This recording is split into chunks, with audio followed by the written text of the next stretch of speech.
más de 20 años, el pastor Mario Vega ha ofrecido enseñanzas únicas a los pastores de Misión Cristiana Elim.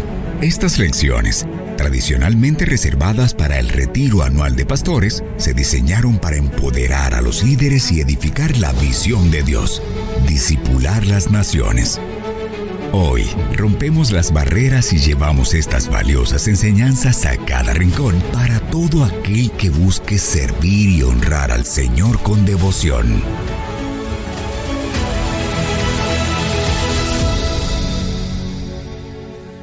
Segunda a los Corintios, capítulo 13.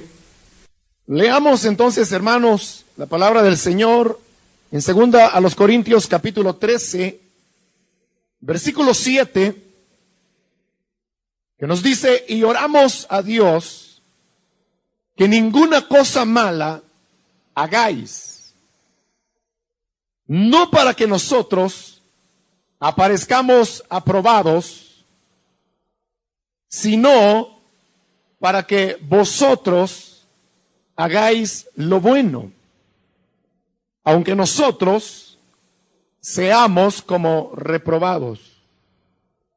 Porque nada podemos contra la verdad, sino por la verdad.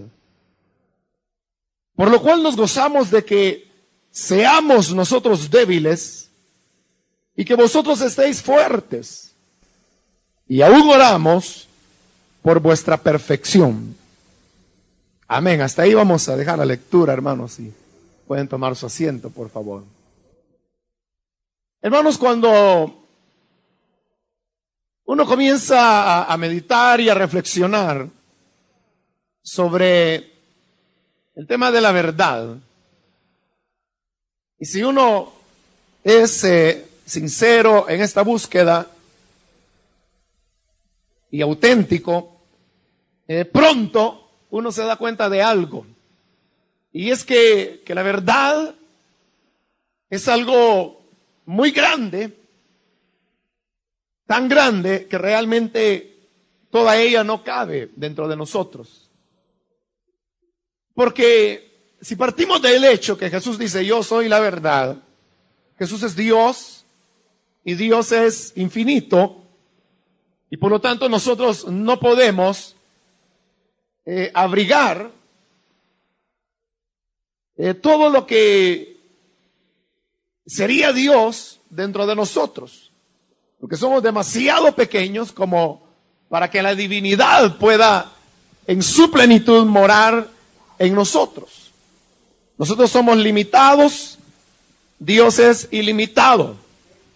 Nosotros somos seres finitos, Dios es infinito.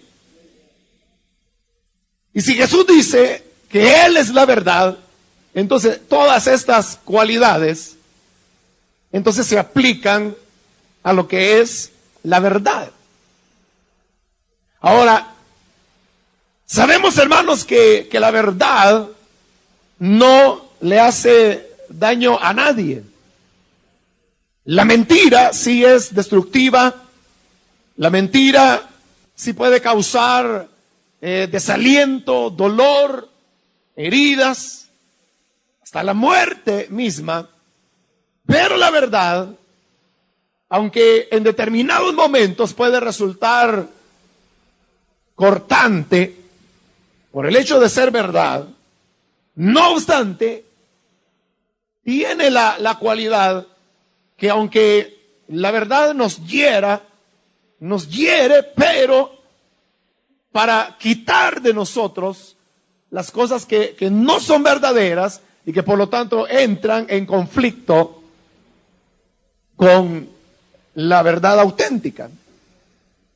Como Jesús es la verdad, Él vino a la tierra, y al venir a la tierra, Él vino a un mundo que está plagado de mentira, de falsedad, de hipocresía, y por eso es que donde Jesús caminaba, o donde Él iba, hablaba u obraba, siempre habían cosas que sucedían.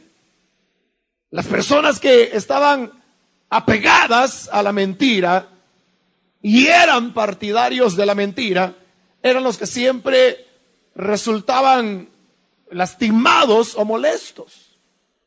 Pero resultaban lastimados o molestos porque ellos estaban sosteniendo modelos, ideas, valores, estilos de vida que no eran acordes a la verdad.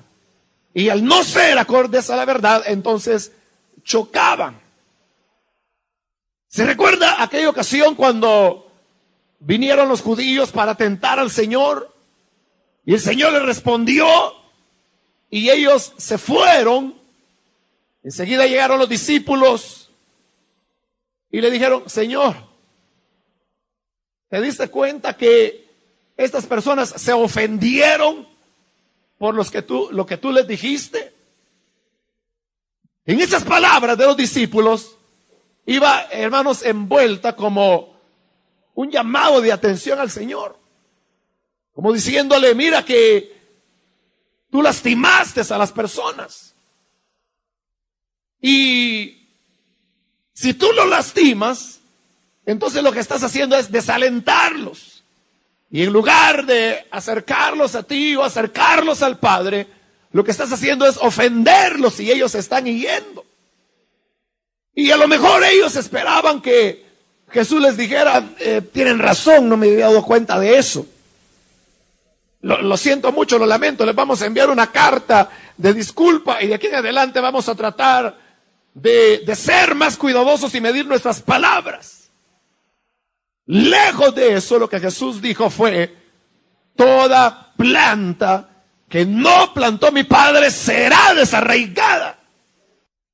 Y eso sorprendió a los discípulos, porque realmente lo que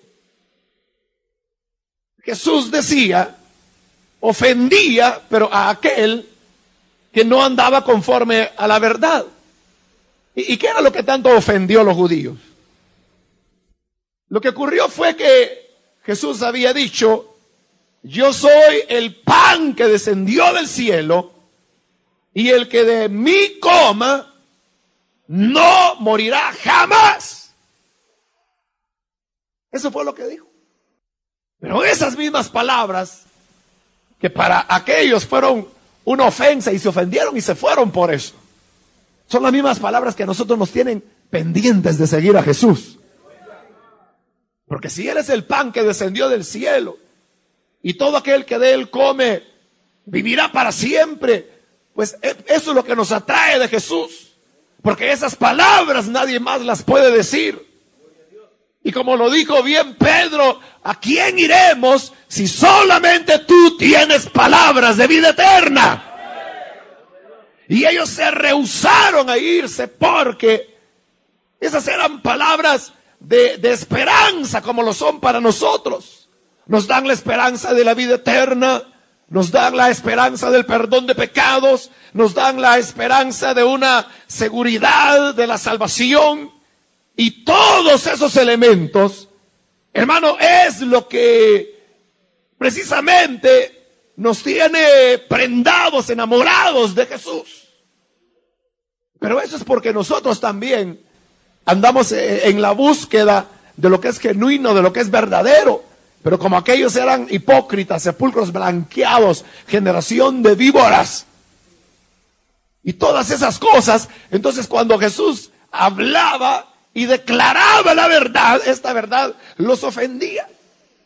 Por eso le digo, la verdad no hace daño a nadie.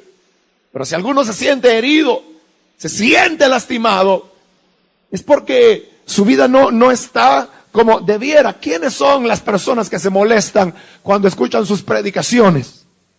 Y que salen molestos de la iglesia y dicen: bueno, para eso vine yo, para que me insultaran. Y quizás usted no ha dicho nada. Lo que hizo fue predicar el evangelio. Entonces dice: ay, aquí lo que hay es una red de espionaje, que le llegan a contar al pastor todo lo que yo he hecho. Y por eso mejor me lo hubiera dicho a mí personalmente, no de que desde ahí arriba me lo dice. Pero es porque cuando el que hace malas obras viene a la luz revela lo malo que hay en él. Pero el que anda en luz, ese no teme nada. Y le dice, venga, salga aquí a la luz. El que tiene alguna mancha dice, no, no quiero. Venga, hombre, lo queremos ver. No. Así que ahorita no, me siento indispuesto, me da dolor de cabeza si veo la luz. Aquí estoy bien en lo oscuro. Pero el que anda, hermano, en vida limpia, lo llaman a la luz y él viene a la luz y dice, ahí, aquí estoy. Y entonces es descubierto que sus obras son justas. Y él no teme la luz porque él mismo anda en la luz. Entonces, la verdad es algo, hermano, que uno la puede encontrar en diversos lugares. Y un gran error que nosotros cometeríamos sería aquel de pensar que toda la verdad está en nosotros. Que todo lo que se podría o se debería saber, yo lo manejo. Eso sería un gran error, porque ya le dije, la verdad es algo demasiado grande, tan grande que no puede caber toda la verdad dentro de nosotros.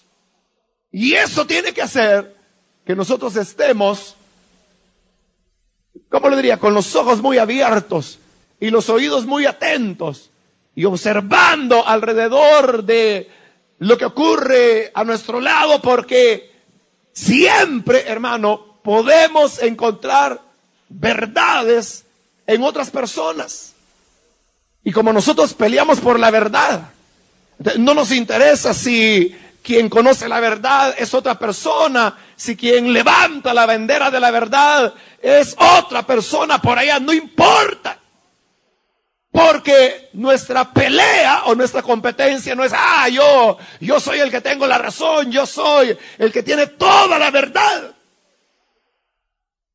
No podemos, hermano, hacerlo de esa manera, sino que es necesario el poder tener una seguridad que la verdad está en muchos lugares.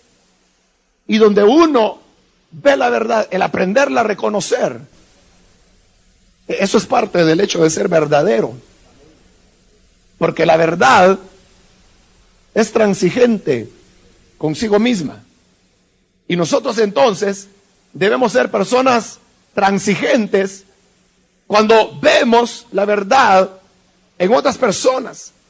Aquí tenemos un ejemplo muy claro. Usted sabe que en Corinto habían sectores de la iglesia que eran opositores de Pablo. Y tachaban a Pablo de ser un hombre poco espiritual, de ser carnal, de ser mentiroso, que no tenía ministerio, que él no era un apóstol de Jesucristo. Eso decían, entre otras cosas, un sector de la iglesia de los Corintios que habían conocido a Cristo por el ministerio de Pablo. Contradictorio, ¿no? Que Pablo era quien les había llevado la verdad del evangelio y ahora resultaba que estos convertidos eran mejores que Pablo. Y aquel era el carnal y él no tenía ministerio. Entonces, si no tenía ministerio, ¿cómo se convirtieron ellos? Pero como la mentira es así, no importa, hermano, que haya una contradicción. Porque la mentira es mentira. La verdad es la única que no se contradice. Y la Biblia es la palabra de Dios. Y como palabra de Dios, la Biblia es verdad. Y por eso es que la Biblia no se contradice. No tiene errores. No tiene enmendaduras que uno tenga que hacer y decir, no, aquí vamos a borrar la mitad de este capítulo porque es muy complicado, ya no va conforme a los avances de hoy en día. Quitemos el libro de Jonás porque esa historieta que se lo tragó un gran pez, eso está bien para la época cuando a los niños se les contaban cuentos, pero ahora ya eso no va con nosotros. Pero la Biblia es la verdad. Y hasta ahora nadie ha podido demostrar que ni siquiera una frase, una declaración de la Biblia sea erróneo. A pesar que la Biblia es el libro completo más antiguo que la humanidad tiene, y que es un libro que habla de no solo de Dios, de Cristo, del Espíritu Santo. Es un libro que habla de historia, habla de geografía, habla de guerras, habla, hermano, de imperios, habla de gobernadores, habla de monedas, habla de pesos, habla de distancias, habla de guerras, habla ciertamente de fe, pero también habla acerca de aspectos judiciales, de aspectos médicos, de aspectos a veces hasta psicológicos, y todo eso abarca muchos campos de la ciencia, de la astronomía, del estudio del espacio. Y aunque la Biblia, siendo el libro más antiguo, completo que la humanidad tiene, aun cuando opina acerca de tantos temas, hasta ahora nunca ha habido un médico que diga, no, en tal parte la Biblia se equivocó. Nunca ha habido un zoólogo que pueda decir, no, en la descripción de tal animal la Biblia se equivoca. O que un arqueólogo haya dicho, no, la Biblia está errada, porque la Biblia dice que X ciudad estaba situada a tantos kilómetros del río tal, y esa ciudad jamás existió. Es todo lo contrario. La ciencia ha corroborado que lo que la Biblia dice es la verdad. Entonces, como la verdad, hermanos, es más grande que nosotros, entonces él le decía, uno no puede encerrarse en un cascarón donde uno está solamente en su mundo, y solo eso es lo verdadero. Todo lo demás es el diablo, todo eso lo demás se lo va a quemar el juicio de Dios y será destruido. Pero Pablo era un hombre, como él lo dice ahí, si nosotros no tenemos nada contra la verdad, decía él, nada podemos contra la verdad. Y si quisiéramos pelear contra la verdad, no podríamos vencerla, porque nada podemos contra la verdad. Por el contrario, dice él, todo lo que hacemos es por la verdad, a favor de la verdad. Y no importaba si esa verdad estaba en él o estaba en otros, si era verdad, ¡qué bueno!, decía él, vamos ganando. Aunque no fuera él, Pablo, el apóstol, quien ganara, pero si la verdad ganaba, estaba bien, aunque él perdiera. Y eso exactamente es lo que les está diciendo a los corintios. En el versículo 7, él les dice, oramos a Dios que ninguna cosa mala hagáis. Y aclara, no para que nosotros aparezcamos aprobados. Porque cualquiera podía decir eso, sí, Pablo quiere que nosotros andemos rectamente porque él quiere salir campeón como el gran maestro. No, dice Pablo. No importa si nosotros salimos aprobados o no, sino que dice solamente para que vosotros hagáis lo bueno, aunque nosotros seamos como reprobados. De Pablo lo que quería era lo correcto. Todo era por la verdad, a favor de la verdad. Entonces decía, si yo vengo a ser reprobado, pero ustedes van a salir bien y van a salir íntegros, que así sea, pero que triunfe la verdad. Y entonces viene la declaración, porque nada podemos contra la verdad, sino por ella. Pero añade aún más en el versículo 9, por lo cual nos gozamos de que seamos nosotros débiles y que vosotros estéis fuertes. Fíjese el punto a donde Pablo llega. El punto de decir, está bien. Si ustedes van a ser los fuertes y nosotros los débiles, está bien. Y si alguien de esos que había en Corinto, esos peleoneros, decía, yo predico mejor que Pablo, excelente. ¡Qué bueno! Que lo haces mejor que yo, adelante, hermano, esfuérzate. Porque Pablo no estaba peleando una posición, porque él no peleaba su causa, él peleaba la causa de la verdad. Y por eso, hermanos, es que nosotros tenemos que aprender a apoyar la verdad donde quiera que se encuentre. Hay verdad en muchas cosas. E incluso fuera del campo cristiano, hay muchas cosas que son verdaderas. Recuerda cuando Pablo escribe su carta a Tito y comienza a decirle a Tito: mira, te dejé para que pusieras en orden las cosas que todavía había que poner en su lugar. Que nombres ancianos. Y comienza a decirle: los ancianos deben ser así, asá, y le da la lista de cómo debían ser los ancianos. Pero luego dice: esto tiene que ser así, porque los cretenses, los que vivían en Creta, que era donde Tito estaba en ese momento, esos son unos bárbaros, le decía. Y entonces viene y dice: como uno de ellos, su mismo profeta lo dice. Y comienza a citar. Ahí la palabra profeta realmente lo que significa es poeta. Y no me voy a meter a explicarle por qué razón se debe leer así, pero esa es la idea. Que era un poeta. Y de hecho se sabe quién era ese poeta y a qué obra Pablo estaba haciendo referencia. Pero ese poeta había escrito: los cretenses, siempre mentirosos, malas bestias, glotones ociosos. Y ahí terminó de recitar Pablo y dijo: este testimonio, dijo, es verdadero. Y el que había escrito eso era un pagano, hermano. El que había escrito eso no tenía nada que ver con el evangelio. Claro, cualquiera podía decir: ¡qué barbaridad la de Pablo! ¿Cómo se atreve a meter algo secular dentro de la sagrada y bendita palabra de Dios? Así que solamente había una pregunta que hacer: ¿lo que él dijo es verdad o no es verdad? Y Pablo dice: es cierto, este testimonio es verdadero. Si es verdad, puede formar parte de la palabra y está en la Biblia.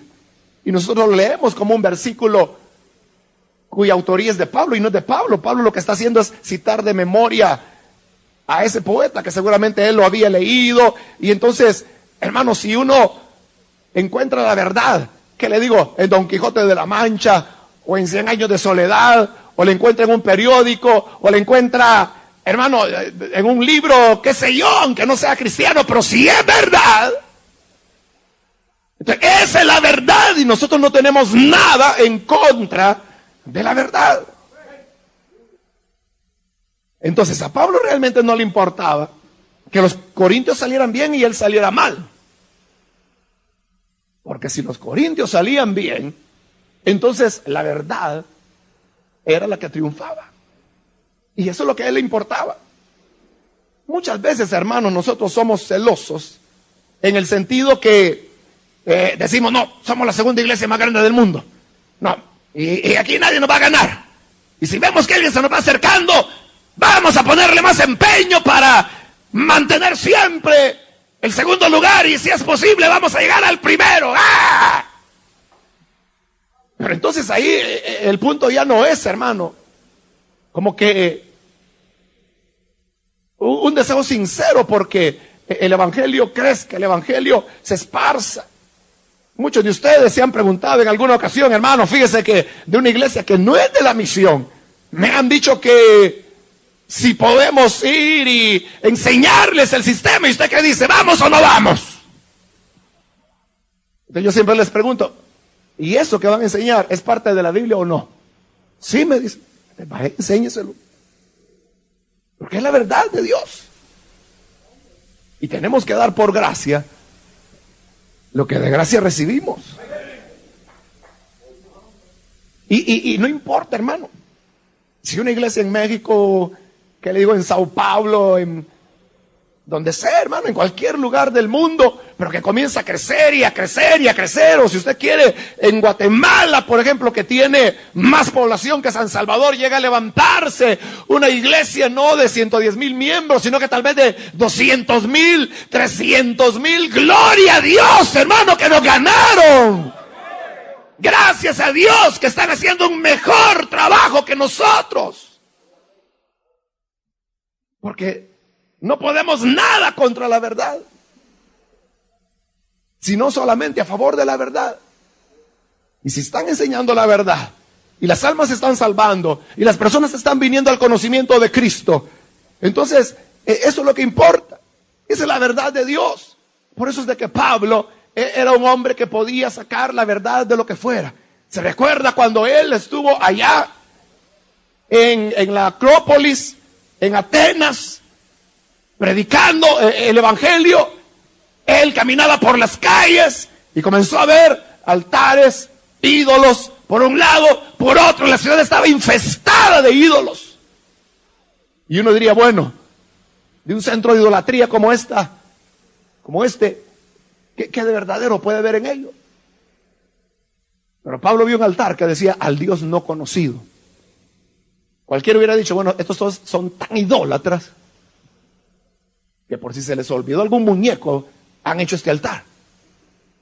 Pero de ahí se agarra Pablo y comienza a decir, varones atenienses, caminando por vuestras calles vi un altar que ustedes han hecho dedicado al Dios no conocido. Con eso ustedes están confesando que no conocen a ese Dios. Pues ese Dios que ustedes reconocen no conocer es el que yo ahora les vengo a anunciar. Y Él es el que ha creado los cielos y la tierra.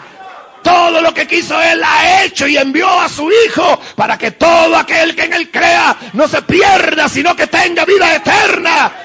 Porque Él fue muerto y sepultado y resucitó al tercer día. Y dice que hasta ahí lo oyeron, hasta donde habló de la resurrección. Y muchos dijeron, yo creí que era algo serio. No está hablando que muertos que se levantan, vámonos, ese está loco. Pero hubo otros que creyeron. Y ahí nació esa iglesia. Pero ¿cómo nació? Hermano, tomándose de un elemento que si nosotros fuéramos de esos que todavía no han salido del cascarón, hubiéramos agarrado a lo mejor un mazo, hermano, y hubiéramos comenzado a derribar ídolos hasta que nos detuvieran y nos apedrearan. Y cualquiera hubiera dicho, mártir por la causa del evangelio, bienaventurado. Pero no, eso hubiera sido una imprudencia. Hubiera sido solamente cosechar las consecuencias del descuido. Nosotros no tenemos, hermanos, que sentir temor, porque tal vez en la iglesia el Señor levanta otro hermano y comienza a desarrollar un ministerio, y de repente la gente comienza a decirle, hermano, ¿y por qué no pone a este otro hermano? Fíjese que él predica mejor que usted. Mire, cuando él predica, sentimos la presencia de Dios, pero cuando usted predica, ya nos tiene cansados, hermano. Entonces, ¿cuál es la reacción normal? La reacción normal es la de Saúl, que cuando oyó que las muchachas cantaban, Saúl mató a sus 1000, pero David a sus 10,000. Saúl dijo, ¿qué? A él le dieron 10,000 y a mí solo 1,000. Ya solo falta que le den el trono, dijo. Y desde ahí fue que comenzó ese odio que lo llevó a la muerte a Saúl. ¿Por qué entonces mejor no cederle el puesto? ¿Se recuerda en aquella ocasión en la cueva, cuando David tuvo la oportunidad de matarlo y no lo hizo? Porque él dijo, si Dios me lo va a dar algo, que me lo dé él, pero yo no lo voy a arrebatar. Y solo le cortó el borde de la capa. Y luego David se sube ya a la montaña y le dice, ¡ajá, Joab! ¿Qué no eres tú el que cuida al rey? ¡Qué bárbaro! ¡Te debían de matar por inútiles! Y Joab dice, bueno, ¿quién es ese que está gritando? ¿Quién es ese malcriado? Pero Saúl reconoció la voz y dijo, oye, ¿no eres tú mi hijo David? Le dice, sí, rey, yo mismo soy. Y mira lo que tengo aquí en mi mano. ¿Lo ves? Y el rey dice, sí lo veo, pero ¿qué es eso? Mírate la capa. Y el rey empieza a ver y se da cuenta que así como le había cortado la capa, le hubiera cortado el cuello. Y le dice, ajá, Joab, con que cuidas al rey muy bien, ¿no? Y llorar y dice, ay, qué bárbaro soy yo, ¿cómo es que te ando siguiendo, Davidcito?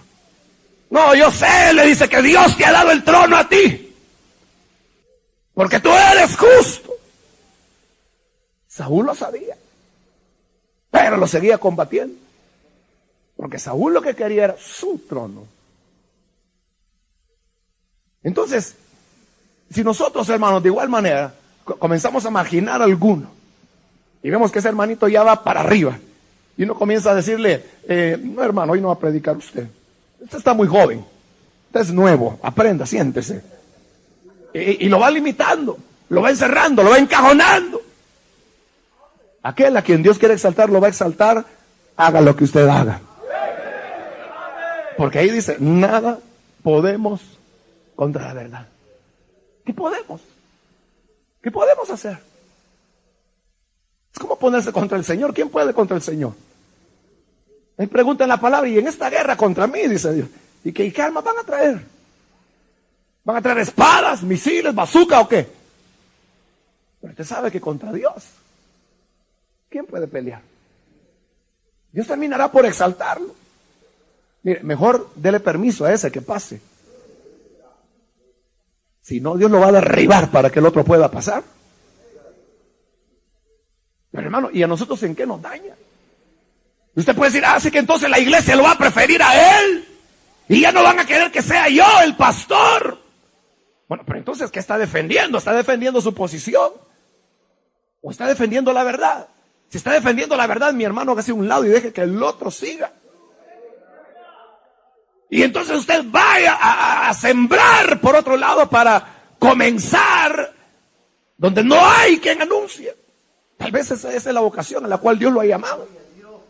Que ande abriendo iglesias, iglesias, iglesias, iglesias, y únicamente para decir, ya está abierta, vaya, venga otro, párese aquí, párese aquí. Y ya cuando otro se para, ahí lo dejo. ¿Qué sigue usted? Es lo que Pablo hacía. Pablo no estaba construyendo un imperio internacional. Pablo's Ministry, Inc. No era así. Sino que él lo hacía para la obra de Dios. Y por eso es que él le dice a los corintios, ojalá que ustedes sean fuertes y nosotros débiles. Porque eso es lo que nos interesa, que sean fuertes. Y se acuerdan aquel otro pasaje donde él dice, ajá, con que parece que ya sin nosotros reináis. Ojalá, dice Pablo, que reinaran. Para que así mismo, dice, nosotros reinásemos con vosotros. Quiera Dios que reinen, porque entonces significaría que el reino ya ha venido. Y qué bueno, porque cuando el reino venga, yo también estaré ahí. ¿Se acuerda cuando él a los filipenses les contaba de cómo hay uno, dice, predican el evangelio por contienda, otros por envidia, otros por añadir mayores aflicciones ya que las que tengo? Y cualquiera de nosotros hubiera dicho, no, pero ese no va a prosperar. Si lo hace por envidia, ¿cómo va a salir adelante? Si lo hace por contienda, ¿cómo Dios va a respaldar a un hombre así?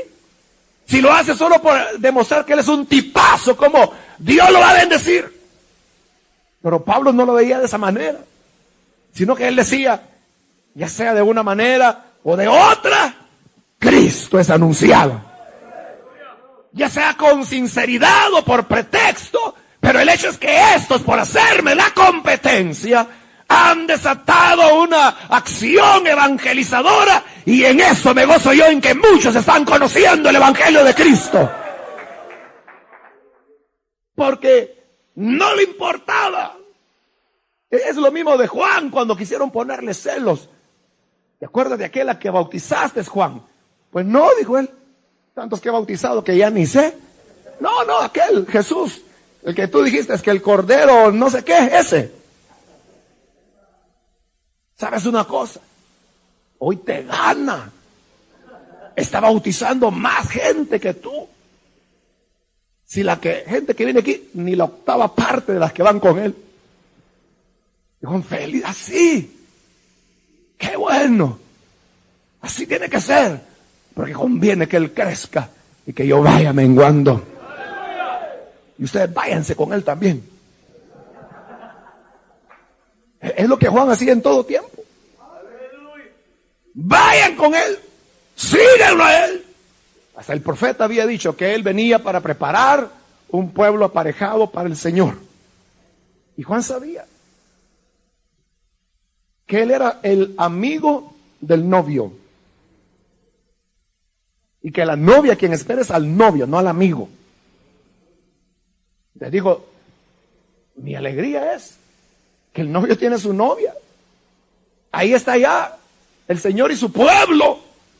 Así que yo de salero estoy aquí. Entonces, mejor me desaparezco. Y hay que queden ellos. Tarea cumplida. Llegó el papá y le entregó en el altar a la hija. Bueno, ahí les queda. Hay que ver qué hacen ellos, hermano.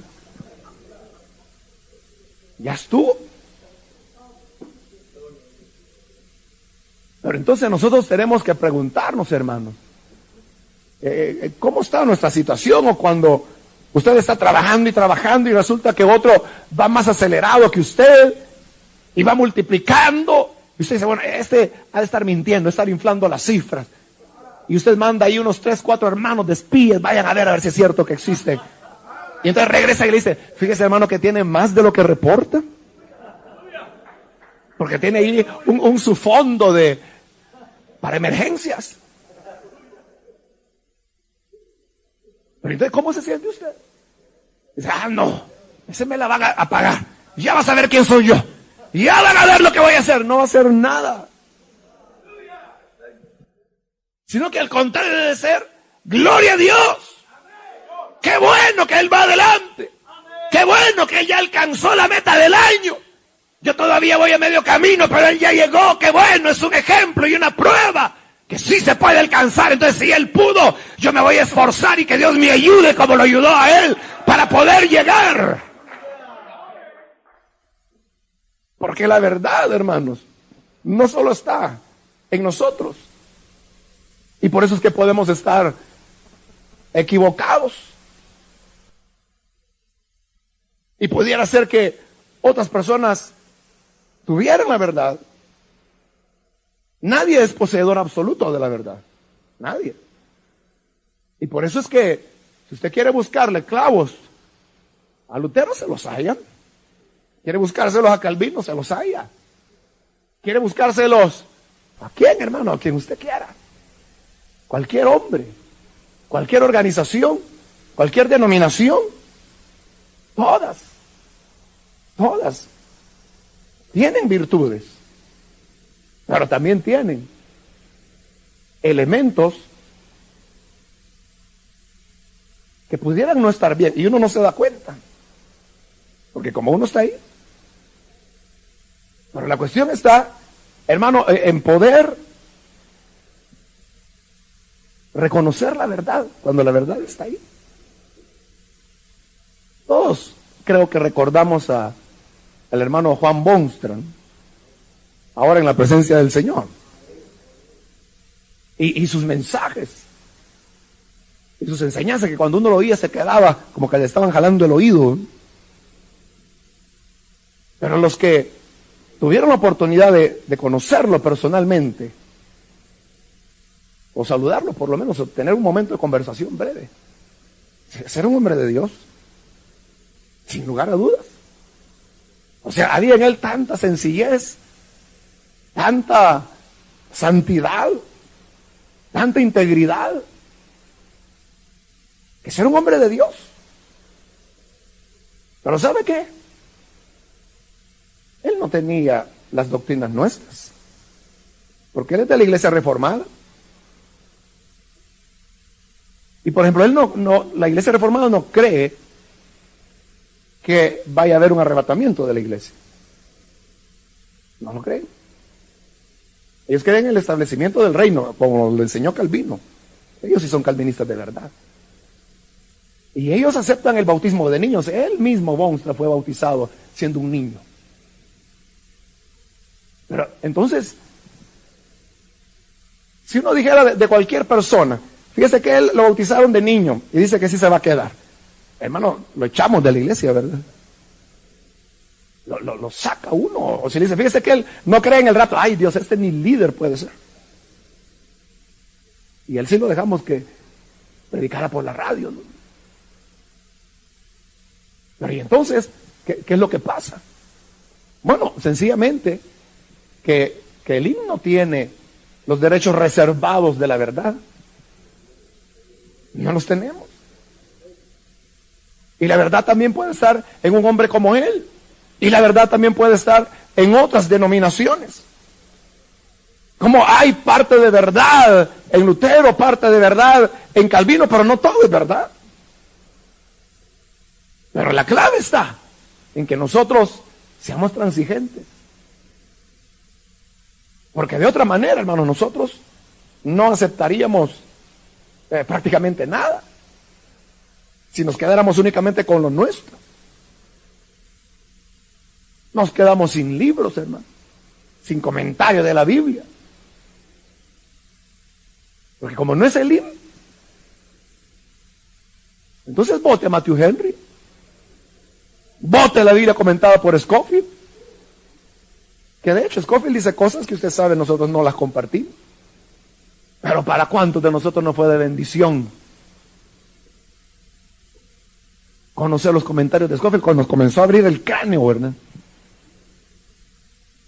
Y él no es pentecostal. Él es el fundador de la misión centroamericana. Usted sabe que, bueno, hoy han cambiado mucho las cosas, pero hace unas décadas atrás la misión centroamericana era una guerra contra las manifestaciones del Espíritu. Los que hablan en lengua, esos son endiablados y esos son los dones. Ese es el mismo diablo que anda bailando en medio de las congregaciones de esos pentecostales. Pero bien leíamos la Scofield, ¿no? El fundador de esas iglesias. Pero entonces, ¿qué hacíamos? Reconocer lo que era verdad. Reconocer lo que era correcto y nunca, hermano, vamos a hallar algo que se amolde completamente a lo que nosotros queremos, a menos que lo escribamos nosotros mismos. Únicamente. Pero la idea es que la verdad, hermano, salga adelante. Y por eso le digo, la verdad es transigente. ¿Se acuerda cuando llegaron los discípulos y le dijeron a Jesús, según ellos, una buena noticia le iban a dar? Señor, fíjate que ahí había un hombre que andaba echando fuera demonios en tu nombre y nosotros se lo prohibimos porque no te sigue. No es de nuestra congregación y anda usando tu nombre para echar fuera demonios. Y Jesús les dijo, el que conmigo recoge, el que conmigo no recoge, desparrama. Y el que es con nosotros, no puede ser contra nosotros. Déjenlo. Porque si lo hacen en mi nombre, entonces no importa que te siga o no te siga, que sea nuestro o que no sea nuestro. El hecho es que tiene la verdad. Y esa verdad está sacudiendo los demonios de los poseídos. Que siga adelante y que hayan 100, 1,000,000 de esos para que vayan por el mundo a libertar a los esclavizados. Eso es estar a favor de la verdad. Y no importa si se llegaron a reportar con nosotros o no se llegaron a reportar. Por esa causa, hermanos, nosotros tenemos que tener, pero esa convicción muy firme. Nosotros no podemos obligar a que las personas sean como nosotros somos. No los podemos obligar. Pero lo que sí podemos es reconocer la verdad que tienen. Porque a lo mejor usted ha conocido cristianos y cristianos ejemplares que como quisiéramos tenerlos nosotros, pero que no son bautizados en el Espíritu. O tal vez no creen en la sanidad divina. Cosas así. Detalles de ese tipo. Pero el punto es que nosotros, al igual que Pablo, Corintios, si ustedes me ganan, gloria a Dios. Ojalá, dice, nosotros seamos débiles y ustedes los fuertes. Porque nosotros aquí no estamos peleando contra la verdad, sino que al contrario, es por la verdad. Y donde quiera que la verdad está, la vamos a apoyar y la vamos a respaldar para que siga adelante y camine. Esa es la idea, hermano.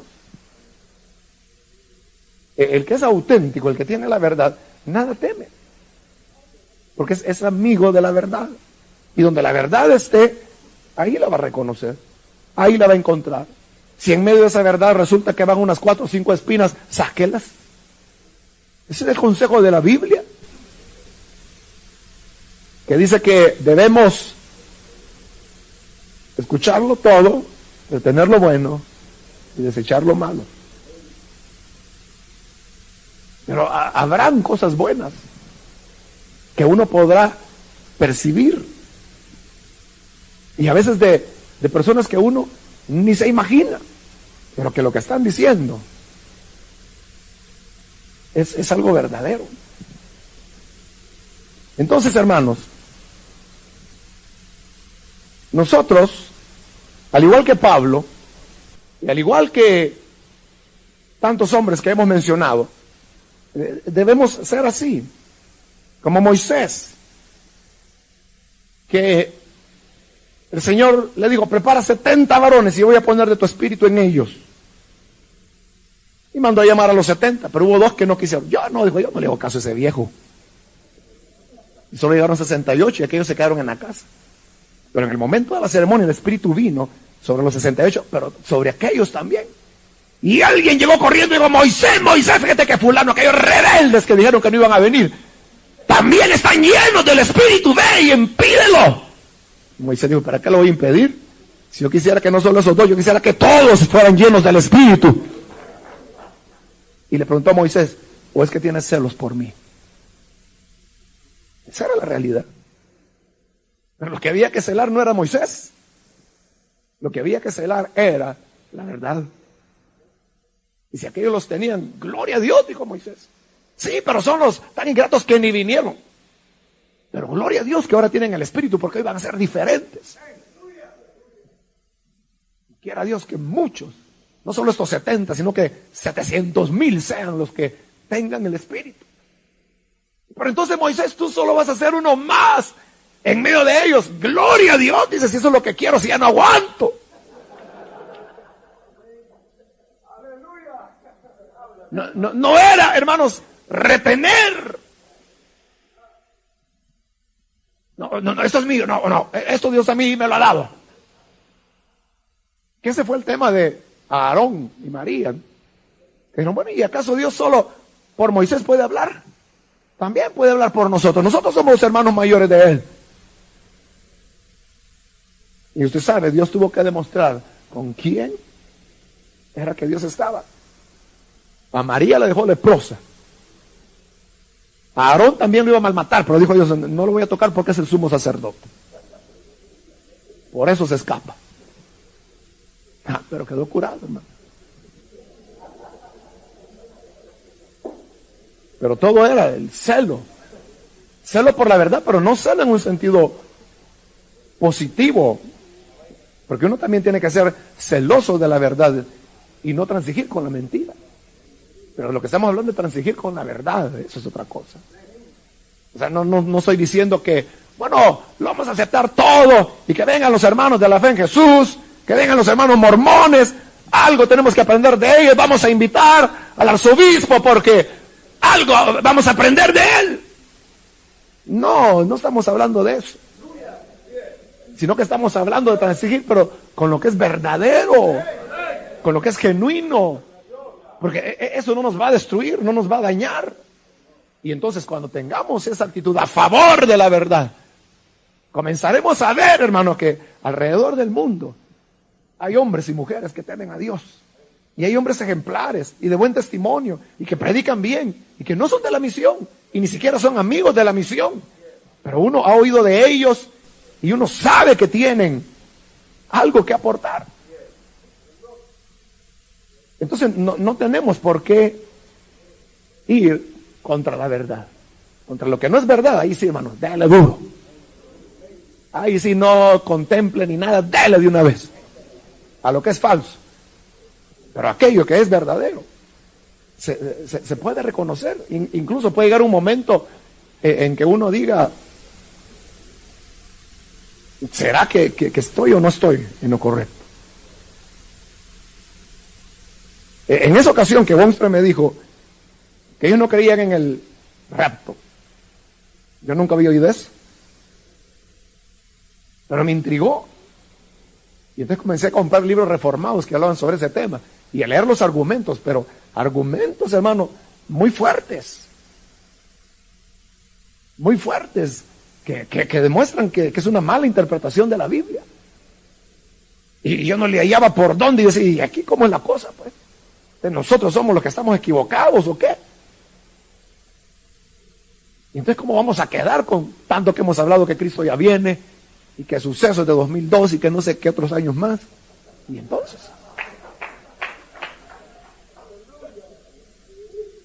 pero seguí leyendo y leyendo y leyendo y leyendo hasta que hallé un libro, la Biblia y los tiempos futuros, creo que se llama, de esos autores holandeses que tienen nombres raros. Y lo mismo, más argumentos. Pero lo interesante de este autor es que en la lógica de la presentación de su doctrina, él se metía al Apocalipsis. Y no solo pasaba por los temas de la tribulación, del reino de Cristo, lo cual ellos aceptan, sino que incluso entraba a la eternidad. Y ya casi en los últimos capítulos, era un libro pues que llevaba muy clara la lógica, ¿no? Pero al llegar ahí, a esa altura de la eternidad, ¡plau!, ahí estaba el choque. O sea, llegó un momento en que chocaba. O sea, si esa lógica era verdadera, ¡plum!, había una contradicción. Ahí fue donde yo dije, aquí está el error, dije. Pero ahí estamos en la eternidad futura, había que regresar hasta el rapto. Entonces yo dije, bueno, para resolver este error, porque aquí hay una contradicción evidente, para resolver esto, quiere decir que esta línea no va aquí, sino que va acá. Entonces, si la ponemos acá y vamos retrocediendo, y vamos acá, cuando llegamos al rato, ¡plum!, resulta que sí hay rapto. Pero así fue. O sea, cualquiera hubiera dicho, no, ese está más en la carne que saber qué. Y me acuerdo de uno de esos escritores reformados que dice en uno de esos libros que la venida del Señor bien podría ser dentro de 20,000 años, dice. Y ese libro fue publicado ahí por 1980 y algo. Fue antes de los 90. O sea que todavía faltan como 19,990 años, ¿no? Para llegar a los 20,000 que él decía que faltaban. Pero la cuestión es que tienen mucho argumento, como el tema, hermano, del bautismo por aspersión. Eso no es tan fácil como uno se lo imagina. Si uno lee de ese tema, de las iglesias reformadas, a cualquiera lo dejan quieto, hermano. Unos argumentos poderosísimos, muy fuertes que los argumentitos de nosotros parecen nada. Pero ahí es donde uno no tiene que tener temor, hermano. Gracias a Dios que hasta hoy pues no hemos tenido que decir, bueno, hermanos, hoy ya no vamos a creer en la Trinidad, vamos a cambiar. Nunca ha habido necesidad de una doctrina básica. Cambiarlo, decir, eso ya no, mejor saquémoslo, hermano, y metamos otra. Nunca ha ocurrido. Pero nunca nosotros debemos cansarnos de ser buscadores de la verdad. Porque nada podemos contra ella, sino por ella. Entonces, ¿por qué le vamos a tener temor? O sea, si alguien viene y nos desafía y nos dice, no, eso no es así. Entonces, está bien, ¿cuáles son los argumentos? Vamos a examinarlos. Porque ¿cuál es el miedo? Ahí pasan dos cosas. O de verdad se da cuenta que está equivocado, lo cual es una ventaja. O lo otro, termina de afirmarse en la seguridad que lo que cree es la verdad. Y sale entonces también favorecido. Y la verdad también. Yo creo que ya le he contado cómo fue que surgió ese libro del bautismo en el nombre de Jesús. Fue porque leí un libro de ellos, de la fe en Jesús, donde presentaban todos sus argumentos, pero lo presentan de una manera tan convincente que yo le digo, al final yo me quedé así. Bueno, ¿será? ¿Tendrán razón o no? Y dije, no puede ser. Y comencé a leerlo de nuevo, y otra vez, y saber cuántas veces, pero entonces comencé a ver, no, aquí está malo esto, y esto, y esto. Y cuando ya tenía la colección de errores, solamente los puse en una página y ese es el libro. Entonces, no se pierde nada, hermano. Porque uno anda a la búsqueda de la verdad. En ese caso la doctrina salió más que confirmada.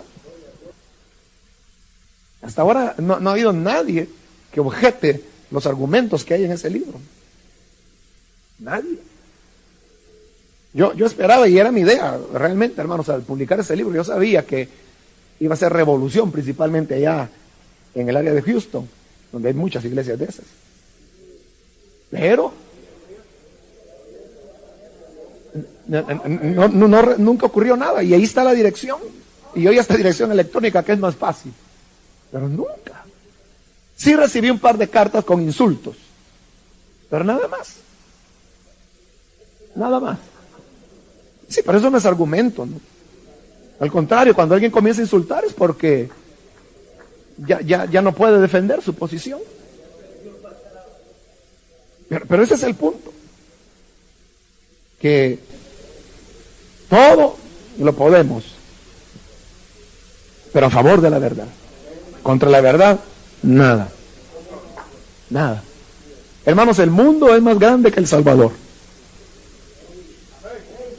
Es mucho más grande. En la tierra hay más de 6,000 millones de habitantes. En la India ya sobrepasaron los 1,000 millones. Bueno, y China desde hace rato, ¿verdad? Está arriba de los...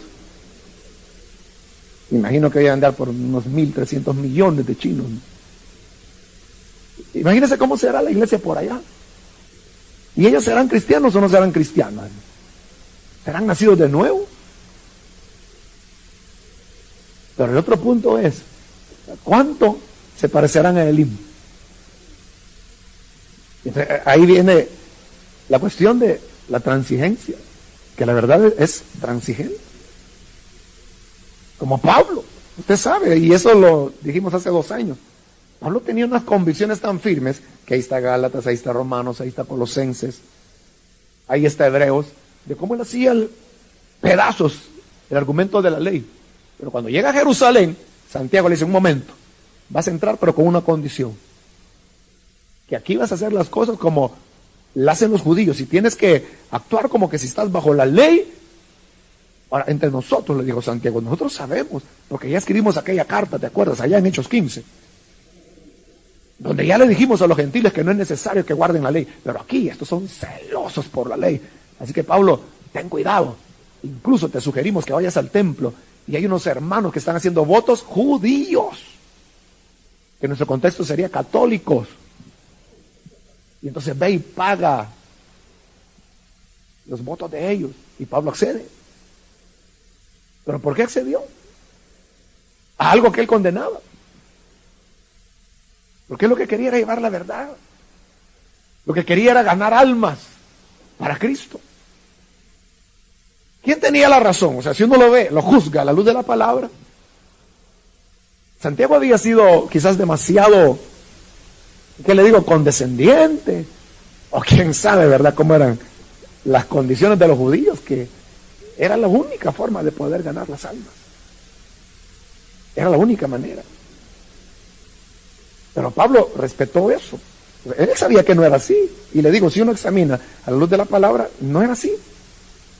Pero entonces, ¿por qué Pablo se sometió? Porque él no había llegado a cambiar nada.